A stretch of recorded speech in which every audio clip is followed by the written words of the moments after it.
যত ধরনের আইনের প্রয়োগ করা দরকার সেটা অত্যন্ত দৃঢ়তার সাথে কঠোরভাবে প্রয়োগ করা হবে। বাংলাদেশ পুলিশ নিরপেক্ষতার জায়গায় সর্বোচ্চ মানদণ্ড ধরে রাখতে বদ্ধপরিকর।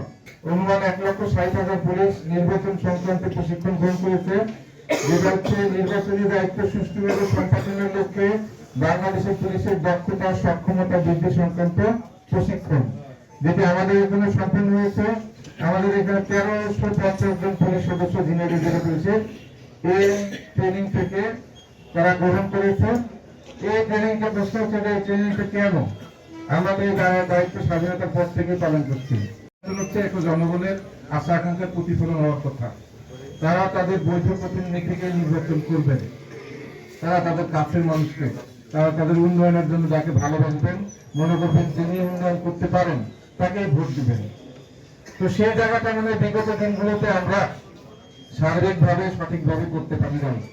সেখানে আমাদের সমালোচনা আছে, বিতর্ক আছে, যে কারণে আসলে জনগণের আশা ভরসা প্রতিফলন না হওয়ার কারণে একটি গণ অভ্যুত্থান ঘটেছে। তো সেই গণ অভ্যুত্থানের ছাত্র জনতার যে আকাঙ্ক্ষা সেটা কিন্তু বাস্তব প্রতিফলন আমাদের এই নির্বাচনে ঘটাতে হবে। যার যার অংশে সকলকে দায়িত্বশীল থাকতে হবে। সেই জায়গাটায় বাংলাদেশ পুলিশ এই যে প্রশিক্ষণটা আয়োজন করেছে সেটার মূল জায়গাটা হচ্ছে আমাদের তো অনেক জনগণ, আপনারা যেমনটা শুনলেন যে প্রায় 1.5 লক্ষ পুলিশ বা 1,60,000 পুলিশ এই নির্বাচনে এঙ্গেজ থাকবে। সবাই বিভিন্ন পরিমণ্ডল থেকে এসেছে, সবার শিক্ষা একরকম না, সবার সামাজিকতা পারিবারিক শিক্ষা একরকম না। এই জায়গাটায় সবাইকে একটা ইউনিফাইড ফরম্যাটে আনার জন্য প্রশিক্ষণটা দেওয়া হয়েছে। নাম্বার 1 এবং আটমোস্ট যে বিষয়টা সেটা হচ্ছে নিউট্রালিটি, নিরপেক্ষতা।